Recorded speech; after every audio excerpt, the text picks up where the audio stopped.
Welcome to the Savvy Investor, where it's our job to help you thrive in any economy. We all make mistakes in our lives. Some are easy to fix, some can be devastating. Today, we'll be discussing the 7 mistakes most retirees make.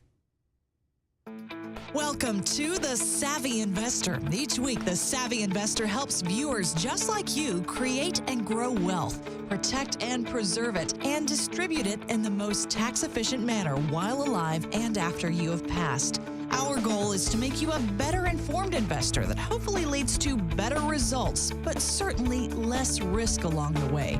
You can have financial security in any economy. Today is the day you can take control of your financial future and eliminate worry about your retirement forever. And now, The Savvy Investor with your host, Michael Canet.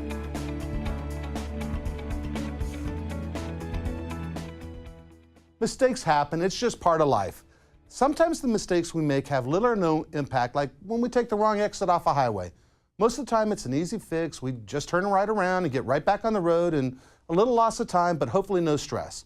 But sometimes the mistakes can have almost catastrophic consequences. Imagine for a minute, mom and dad, they've been married for 40 years, and dad dies. He leaves mom in really good shape. She's got a pension from dad. He has a great 401k with his old employer, and they have plenty of money saved for their future. As a matter of fact, they've done so well, you and your siblings will probably see some sort of inheritance down the road. Yeah, I understand. We all want mom to be happy and spend the money and enjoy the rest of her retirement. Well, a little time goes by and she meets a really nice guy, a companion who makes her very, very happy. They date for an appropriate amount of time. She talks with you and your siblings and everybody's on board, and she gets married. Now, before she gets married, she consults with an attorney and he recommends a prenuptial. Makes sense and everybody's on board. Then mom passes away. You think everything's in good order, right? Prenuptial was signed and there are beneficiaries on all of her accounts. Well, oops, big mistake. A prenuptial probably does not protect the kids when it comes to the 401k. You see, a 401k is covered by ERISA, and ERISA law says only a spouse can waive their right to an account. When mom and her new husband signed the prenuptial, they weren't married, were they? Guess what? That money goes to the new husband. Big mistake? Well, maybe. Today on The Savvy Investor, we're going to share with you the 7 common mistakes we see retirees make. Before we address this problem, let's go to our man on the street, Mike Macho. Mike, take it away. Hey, thanks again, Mike. We're back on the streets finding out the mistakes retirees have made. Let's see if you fall into any of these. Let's find out.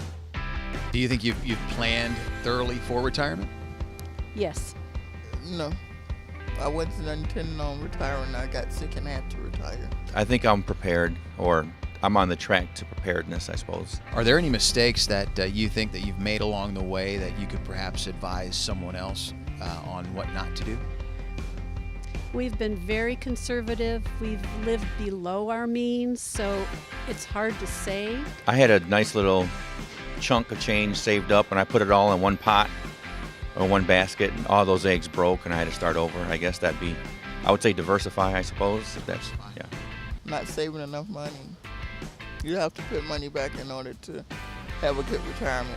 Do you think you have enough money saved right now to retire with the same lifestyle that you have right now? Do I have that saved now? No, absolutely not. Well, there you have it. Have you made any of those? Back to you in the studio, Mike.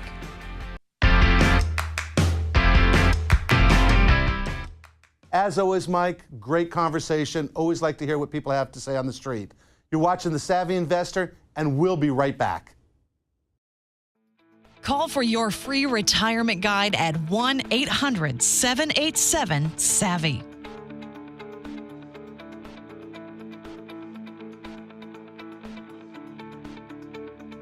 Interested in learning more about planning for your financial future? Join Michael Canet, host of The Savvy Investor and best-selling author, in person for an important life-changing financial workshop on the following dates, and start taking control of your future. If you are ready to discover the financial tools and strategies that can help you build the retirement of your dreams, just call 1-800-787-SAVVY today to reserve your spot.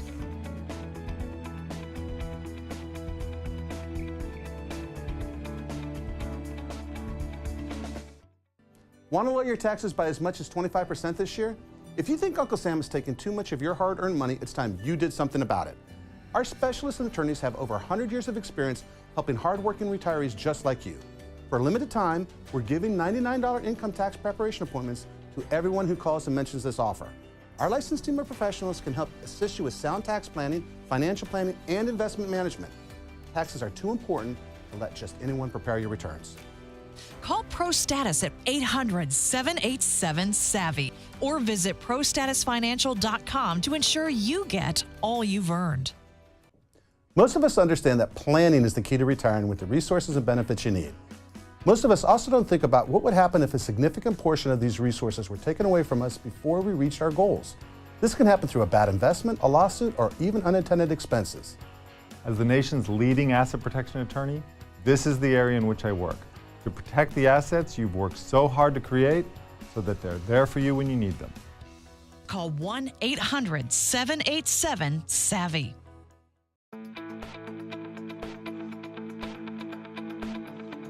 Welcome back to The Savvy Investor. I'm your host, Michael Canet. Today we're talking about the big mistakes so many people make when it comes to retirement. I'm joined today by Abe Ashton. He's a leading retirement expert and financial advisor with offices in Utah and Nevada. And he's also the founder of One for the Money Financial. Abe and I are going to go through the top 7 mistakes retirees make. And we're going to let you know how you can avoid these often costly and unforgiving oversights. Abe, welcome back to The Savvy Investor. Thanks, Mike. I'm happy to be here again, so thank you. All right, so you talk about these 7 mistakes retirees frequently make. Sure. And one of the biggest mistakes you say people make is their RMDs, mistakes with RMDs. Tell us about that. Well, the first one is obviously forgetting to take it. Your required minimum distribution comes in the year that you turn 70 and a half years old. And no matter how hard I've searched, I've never been able to figure out why, with all my studies, where they came up with 70 and a half years old. Why not just 70 years old? But no, it's in the year you turn 70 and a half, you want to start making sure you take out that required minimum distribution. If you forget it, it is the single largest tax penalty in the tax code. A 50% penalty of what you should have taken out. So, Mike, if your RMD was $10,000 and you forget to take it out, the government says, oh, we're so glad that you have a forgetful memory. We're going to take $5,000 of that RMD money right to us. And to add insult to injury, they want the tax on the full $10,000 anyways. And you pay taxes on the full $10,000, Yeah, which absolutely. is common thread for them. All right, so one of the biggest things, RMDs, failure to take it out, either taking it out at all or taking it out correctly. Yeah, taking it out correctly and at all, because the first year you get a little bit of a break. It's normally by December 31st of that year, except for the very first year you have until April 15th. So the first time you're going to take out your required minimum distribution, they give you a little bit of a pass. They give you till April 15th, tax day of the following year. But every year after that, it's by December 31st, so the end of the year. So don't make the mistake of having this thing that it's somewhere around tax time. It's not. Just get in the habit of using the end of the year as the time you must take out that required minimum distribution. And then use, of course, the uniform life table to calculate that RMD. Right, so the IRS has set up these tables to figure out how much you have to take out every year. And I guess the question that I want to ask is that, is it something that somebody should do themselves? Is it something that can rely on, let's say, the bank or their investment company to tell them the right number? Or do they really need to sit down with somebody to make sure it's calculated correctly? Well, of course, we recommend they see an advisor, because there's lots of different ways to take money out of a required minimum distribution from those qualified sources, that IRA or that 401k. Remember, the government views all of those qualified funds as a whole. So they don't care if you take all of that required distribution out of one account or incrementally out of 5 or 6 different IRAs. And that's why it's important to sit down with an advisor, because each custodian is required by law to say, you need to take out this much, you need to take out that much. And so you're getting a bunch of different letters, a bunch of different notices from individual IRAs, but that certainly doesn't mean that you have to take it out of each individual account. Right, and keep in mind, folks, that when you're taking money out of these accounts, IRAs are a category, but 401ks are a different category, and 403bs are a different category, and you may have to take money out of your 401k and your IRA, so make sure you differentiate there. All right, so the second thing you'd like to talk about is inflation, and that's that little nasty thing. Right now, we don't have a whole lot, but who knows with them printing money the way they've been printing it? Yeah, it's inflation because no one can agree on what inflation is. We hear numbers like 3 or 3.5% all the time, and then you'll hear arguments about 3.5%, but it doesn't include the increase in fuel or groceries or those things we use the most. Right. So all of a sudden our inflation number becomes some skewed, cloudy, misty number that we really don't know. We feel it individually when we go to the gas pump. Right. We fill it when we go to buy groceries for our family. Absolutely. And so it is important to have a plan that is performing far better than 3 or 3.5%, because I can promise you that's not your inflation. Right. And Abe, I mean, I've gotten to know you over the time, and having 6 kids, you certainly feel the inflation when you go to the grocery store. Oh, yeah, I can tell you exactly how much diapers go up from year to year. And it's not a pretty number. Absolutely. All right. So I want to talk about one of those things that people are very confused about and nervous about, the whole idea of long-term care and what happens if I have to go into a nursing home. Sure. I mean, that's such an overwhelming thing. Nobody wants to do it, and certainly the kids say, Mom and Dad, I'll take care of you. But I think in today's economy, you know, the kids actually having the parents come live with them is pretty unrealistic, because most families, it takes both the mom and dad working full time to support the family, and if mom or dad moves in with you, one's given up a job. So what are the solutions other than moving in with the kids? Yeah, the only way my dad's moving in with me is in a 6-foot deep hole in the backyard. So and I know you love him, and you would do that for him. I mean, because I love him, I would bury him there. We'd Right. visit him regularly, Right, of right. course, and put flowers there. No, if you want to see someone run away from advisor fast, start talking about long-term care insurance. That's, I Right. mean, if you want to get somebody out of your office, just bring that up. When there is, of course, a place for long-term care insurance, like most financial products, there is a need and there's a place for them. In our office, what we've seen is the people who can actually afford it don't need it, because they can do what would be my primary goal for everyone, which is to self-insure. Right. And those people who really need it may not be able to afford it. And it's one of those things where you think, it's kind of like car insurance. I've got to pay it. I'm never probably going to use it. I hope I don't need it. In the case of long-term care, you and I talked before the show about hybrid types of accounts, or like a life insurance policy that has an accelerated benefit. If you do go into a nursing home or need something for long-term care planning, you can actually access the death benefit of the life insurance policy. And I know you agree that those can be a great tool where you know that someone you care about is going to receive the value of this plan. If not you for your long-term care, certainly your kids via a death benefit, or whoever your beneficiary is.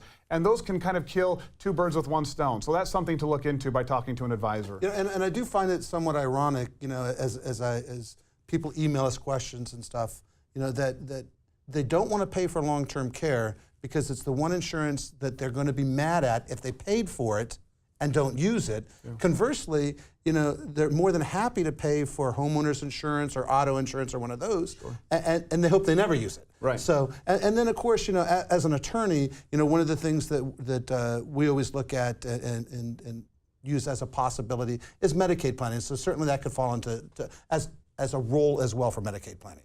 Yeah, and I think it's an emotional decision as well, because no one likes to think of themselves sitting in a nursing home. Absolutely. It's just too brutal to think of your life ending that way, or somehow ending up there, or needing somebody to feed you or care for you. So we automatically push all of those long-term care things and say, I can't put myself in that bed. Right. I can't emotionally put myself in that need where somebody's actually having to feed me. And because of that, we put all of the important financial decisions to that in the back burner, and we say, not me, never. Yeah, the famous round to it. Yeah.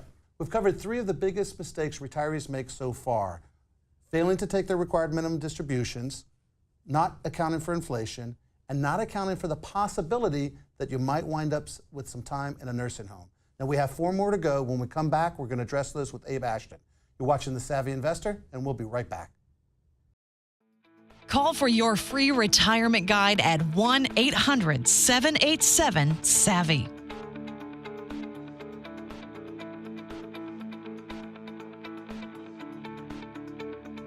Interested in learning more about planning for your financial future? Join Michael Canet, host of The Savvy Investor and best-selling author, in person for an important, life-changing financial workshop on the following dates, and start taking control of your future. If you are ready to discover the financial tools and strategies that can help you build the retirement of your dreams, just call 1-800-787-SAVVY today to reserve your spot.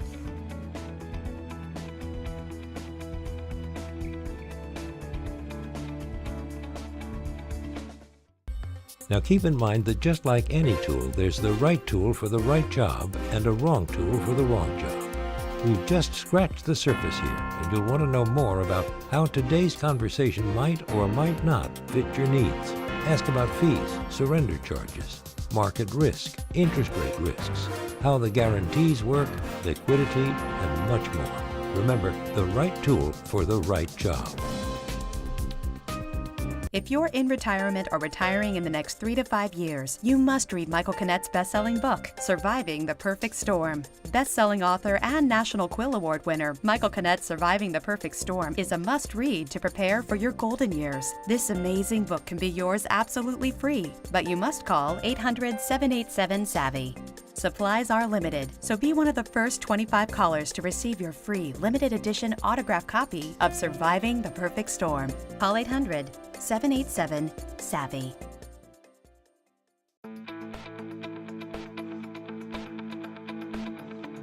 Welcome back to The Savvy Investor. Today we're discussing the 7 common mistakes many people make in retirement. And if you're just joining us, Abe and I have already discussed the first 3. The first one was required minimum distributions and what happens if you fail to take out the right amount. We talked about inflation and making sure you accommodate it in your planning for income. Yep. And then we also discussed long-term care and what happens if you wind up in a nursing home. So we have 4 more we need to address, but before we go there, I want to take a look at some viewer email.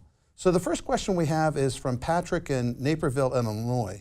And Patrick says, I've been hearing a lot about long-term care and have been debating whether or not it's necessary, which is perfect because that's what we just talked about. What's your recommendation and what happens if he doesn't use it? Yeah, right now I am recommending those hybrid products or a life insurance policy that has an accelerated death benefit that you can actually use while you're alive. So in Patrick's case here, I think one of the best things to do is to sit down with an advisor and see exactly how much coverage he could get at what cost, because that's really going to determine what he chooses to do, is what are the costs and what are the benefits. So to sit down and definitely look at a life insurance policy that's not just a life insurance policy, but one that has some accelerated benefits for long-term care or nursing home. Perfect, perfect. Now our second question is coming from Kevin in Aurora, Colorado. And Kevin's worried about market volatility. And what he says is, how can I avoid market volatility? I don't want to lose all my retirement income if another 2008 market crash happens. Yeah, one of the things that I find people come in a lot looking at the stock market and type of market volatility is they're letting what they think the market will do determine their decisions on their investing, which automatically makes it emotional. What I recommend is people look in the mirror first and see, what stage of life am I at? Am I 65 years old on the cusp of retirement? Because that should dictate your risk tolerance, not what you think the market's going to do next year or not. Because I can tell you this, if you would have asked me 12 months ago what the market was going to do, I would have been wrong. And so to that end, we need to plan according to our lifestyles and what phase of life we're in, not to what we guess the market may do. Unless you have a crystal ball. Unless you have a crystal ball, and I'd love to borrow it. I would love to borrow it, absolutely. Yeah. So we've talked about the first 3 mistakes people make. So let's talk about the next 4. And number 4 on your list is market volatility and the impact it has on retirement income. Yeah, one of the things I find is people are so quick to forget about the last market trouble they experienced. And those who are quick to forget are going to be the quickest to find themselves in the same problem again when that market volatility happens again. We don't pretend to know what the stock market's going to do. As we've discussed, we don't have a crystal ball. So what we like people to do is to look at what income they would need, what type of returns, and then look back in history and say, okay, if this had been 2008 when I had retired, or 2006, which happened to be a great year in the market, what would have made the difference and what type of return might I have had? And more importantly, when it comes towards things like guaranteed income, it's my opinion that the market volatility can never benefit somebody who's looking for a guaranteed income stream. So market volatility can have catastrophic consequences on guaranteed income streams. However, it can be a place for a portion of those investments where you are willing to take some more risk, and you should certainly see a licensed advisor to talk about that. So what you're saying is the volatility issue, take the volatility issue off the table for the portion that you need for income, but the portion that you're willing to expose that you don't need for income, sit down, talk, have a sound plan drawn up. Yeah, and say, how would I have done in 2008 under this plan? How would I have done in 2001 or 2002? And also in good years as well. Now, number 5.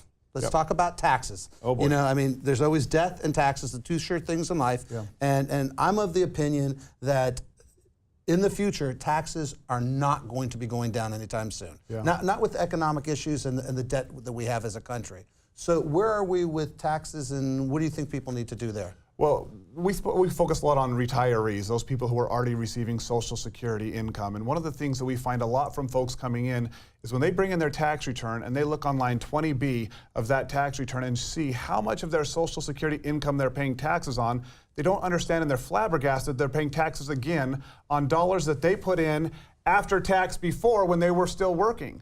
And so people often mistake taxes as just what they're paying in income taxes. But for retirees and planning during retirement, it's important to know how required minimum distributions will affect your tax bracket. It's important to know how your modified adjusted gross income is going to create additional taxes on your Social Security, and then plan around that. But to be honest, we've had people that have come into our office that are retired, maybe working a part-time job, and when we show them the tax consequences, both on that income from working as well as what it's creating to their Social Security, all of a sudden they find out that they're working for 20 cents on the dollar. Right. And that makes for a long work day. Now let me ask you this, because I'm a big proponent of people working with a tax advisor as opposed to a tax preparer. Let's talk a little bit about that, because if people are looking for sound advice, you can teach a monkey to put numbers on a page. That's a tax preparer. Right. I want somebody who does tax planning. I think that's great advice, Mike, because a tax preparer is looking completely retroactively. Right. They're seeing what the damage was in the past. Right. They're not sitting down and saying, how do we improve things for the future? And that's where a planner comes in place to say, all right, we learned from last year that this is where we need to make some adjustments in the future. And that's critical, because all too often we're just so excited to get done with taxes. I mean, really, we all feel this. We're done. We paid or we got our money back, but it's finished and I can breathe easy for another 12 months. We're not really in the mode to say, I really need a plan so I can avoid some of these same taxes or some of these same consequences next year. And that's an important part of having a tax plan. So now we've got through, 5 of them. Let's talk about not rolling over your company-sponsored 401k. Yeah.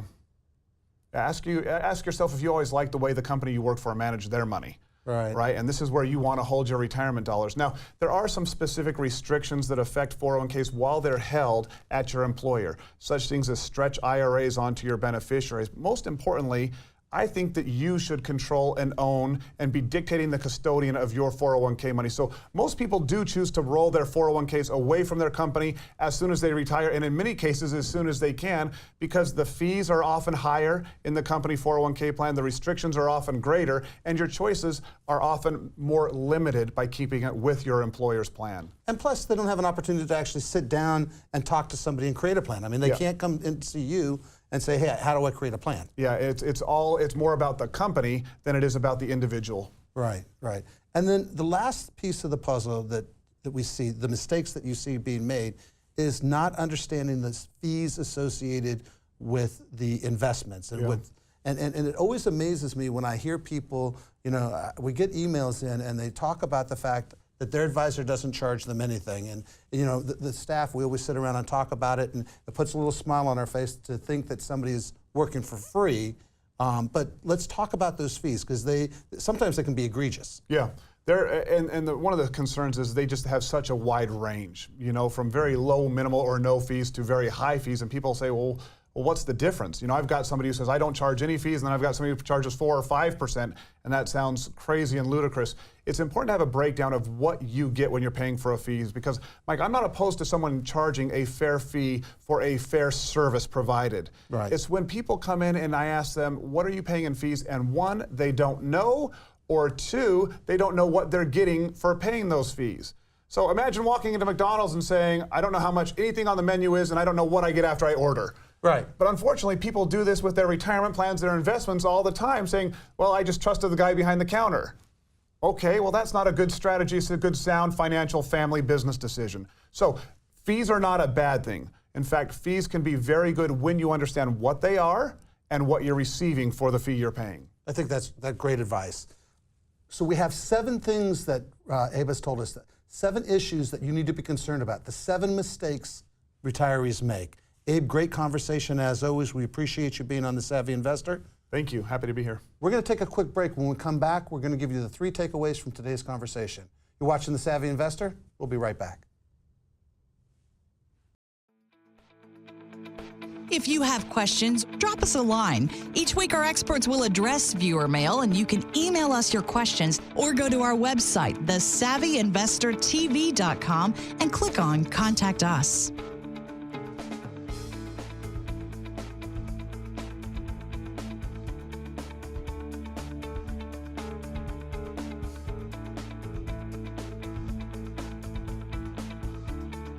Interested in learning more about planning for your financial future? Join Michael Canet, host of The Savvy Investor and best-selling author, in person for an important, life-changing financial workshop on the following dates, and start taking control of your future. If you are ready to discover the financial tools and strategies that can help you build the retirement of your dreams, just call 1-800-787-SAVVY today to reserve your spot.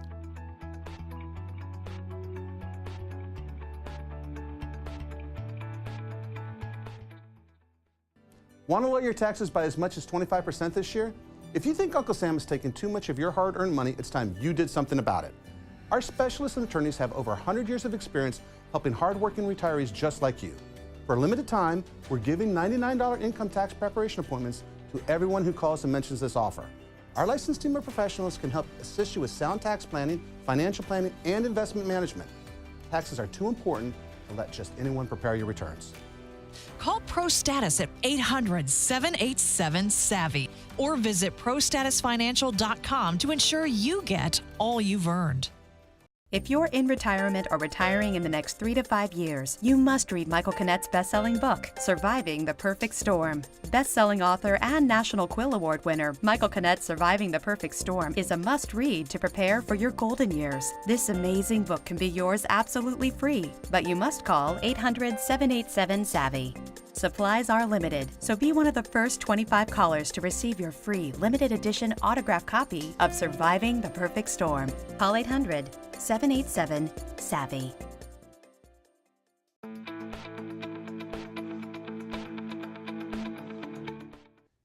Today we were joined by Abe Ashton. He's one of the country's leading retirement income planning specialists, and he discussed the 7 common mistakes most retirees make. He gave us 3 important takeaways, and number 1 is mistakes do happen, but don't let your mistakes jeopardize your retirement. Number 2, create a written plan. Now, I know this is a common theme week in and week out of the show, but if you want to have a successful retirement, you really should have a written plan. And number 3, pick the right advisor.